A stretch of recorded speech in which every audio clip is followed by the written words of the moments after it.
Hey everyone, hope your day is going well. We are back with another reaction, more George Carlin, and this is Familiar Expressions from Back in Town in 1996. Without any further ado, let's just jump in and listen to the legend.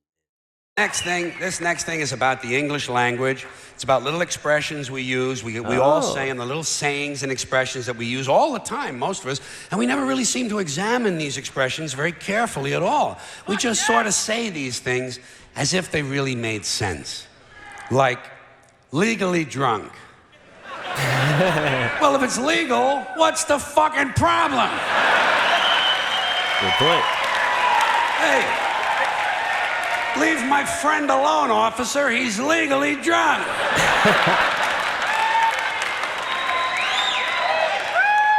You know where you can stick it. Why do we always assume everyone knows where they can stick it? Suppose you don't know. Suppose you're a new guy. Yeah. Stick what? Where?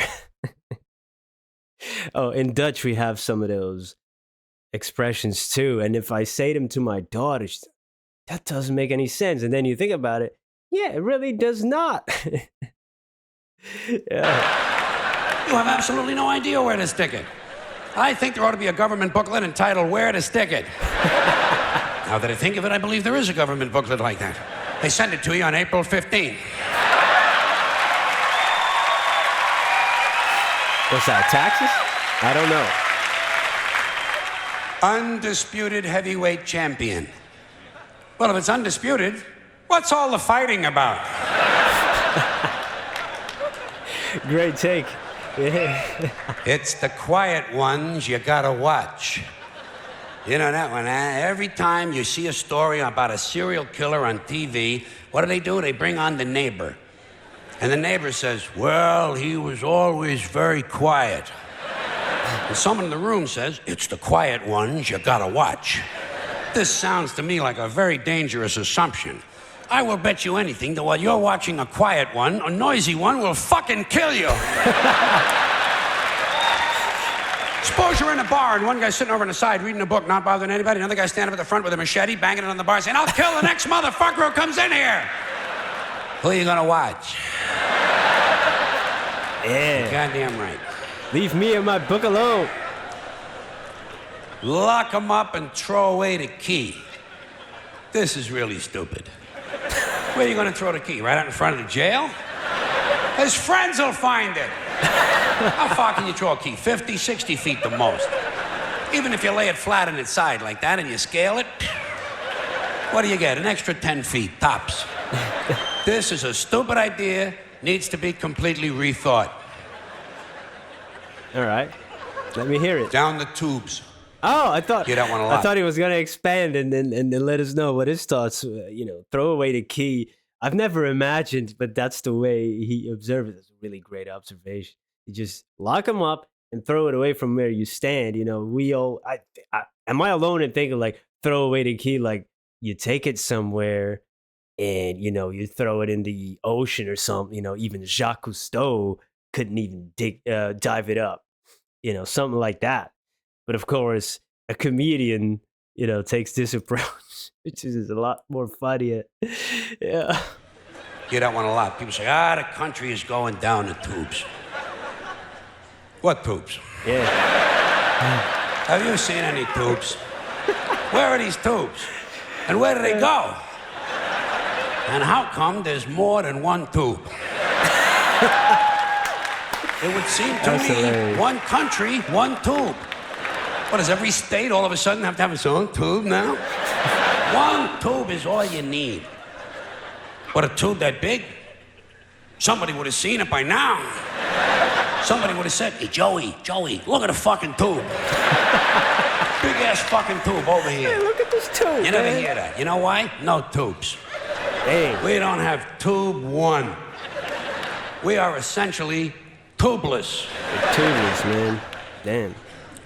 That's Takes tough. the cake. Say, boy, he really takes the cake. Where? Where do you take a cake? To the movies? You know where I would take a cake? Down to the bakery to see the other cakes. And how come he takes the cake? How come he don't take the pie? Pie is easier to carry than the cake. Easy as pie. Hey, wait. Cake is not too hard to carry either. Piece of cake. Man, I love how he connected those, man. That's great. Oh, he's a wizard with the language. The greatest thing since sliced bread. So this is it, huh, folks? It's all downhill from 100,000 there. years.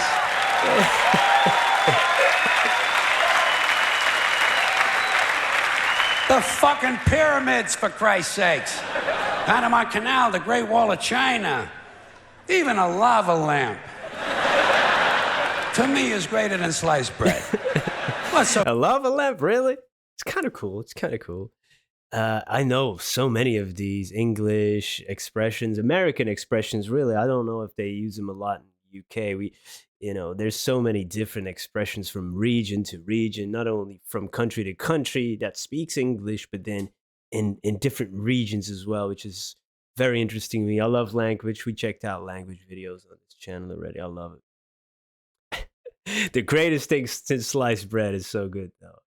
Or which one I always love? They could put a man on the moon, but they can't get like a coffee maker to work, like something like that. I always loved that one. They could put a man on the moon, but they can't make my coffee taste decent. is greater than sliced bread? What's so great about sliced bread? You got a knife, you got a loaf of bread, slice the fucking thing!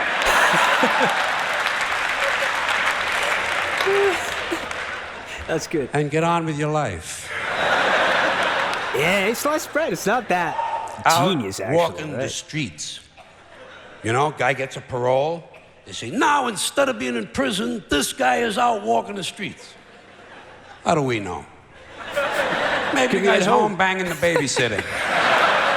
Not everybody gets a parole is out walking the fucking streets. A lot of times they steal a car, And we ought to be glad. Thank God he stole a car. At least he's not out walking the streets. Fine and dandy. That's an old-fashioned one, isn't it? Yeah. Say to a guy, how are you? He says, fine and dandy. What does it Not mean? me. I never say that. You know how come? Because I'm never both of those things at the same time. Sometimes I'm fine, not dandy. Close to dandy, approaching dandy, in the vicinity of dandyhood. What's dandy? Not quite fully dandy. Other times, I am indeed highly dandy.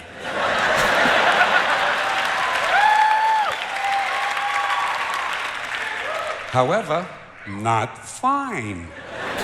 One time, 1965, August, for about an hour. Fine I was dandy. both fine and dandy at the same time. Hey. But nobody asked me how I was. And I could have told him. I could have told him. Oh, you missed your shot. I could have said to the person, fine and dandy. I consider it a lost opportunity. Yeah. Walking papers. What's that? I Guy don't gets know that fired. one. You say, geez, poor guy. Oh, yeah, walking papers. Well, Yeah. they give him his walking papers today. Okay, yeah. Did you ever get any walking papers? Seriously? Believe me, in my life, I got fired a lot of times. You can tell.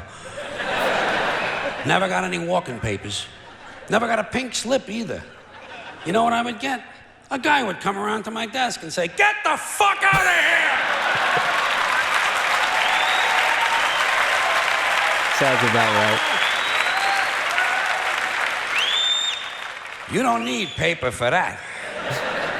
It's like the Riot Act. The Riot Act. They keep telling you they're gonna read that to you. Have you heard this thing at all? Especially when you're a kid, they threaten you. You wait till your father comes home, he's gonna read you the Riot Act. Tell him I already read it myself. And I didn't What is like the it either. Riot I Act? consider it wordy and poorly thought out. He wants to read me something. How about the Gentleman's Guide to the Golden Age of Blowjobs?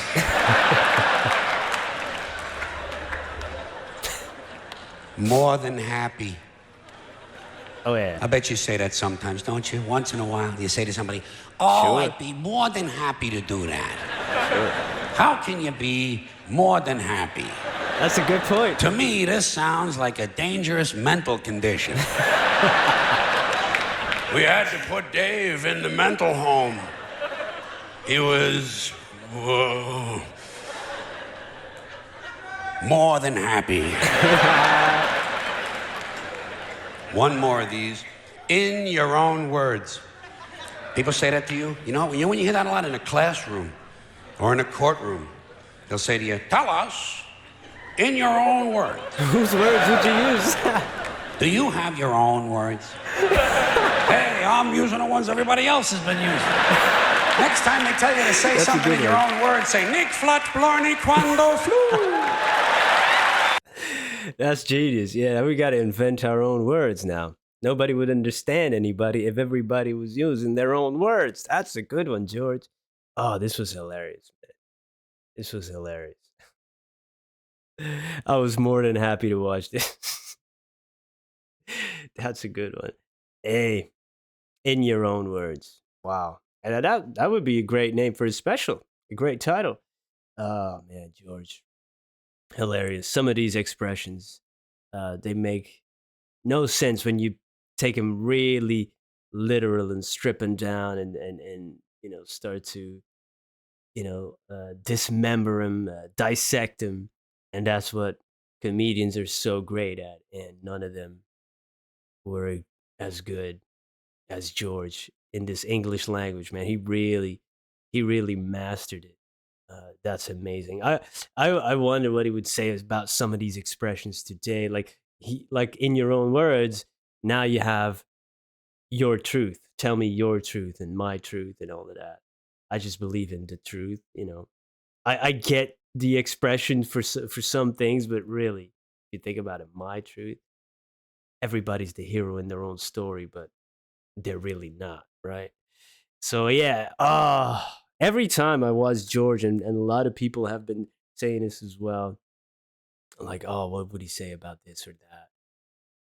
It's yeah, man, can't live forever, huh? George, thank you for giving us this great material and your great thoughts wherever you are. Hey, thank you everybody for being here. We're gonna get to more of his stuff and other stuff as well. Hope you have a great day. Peace.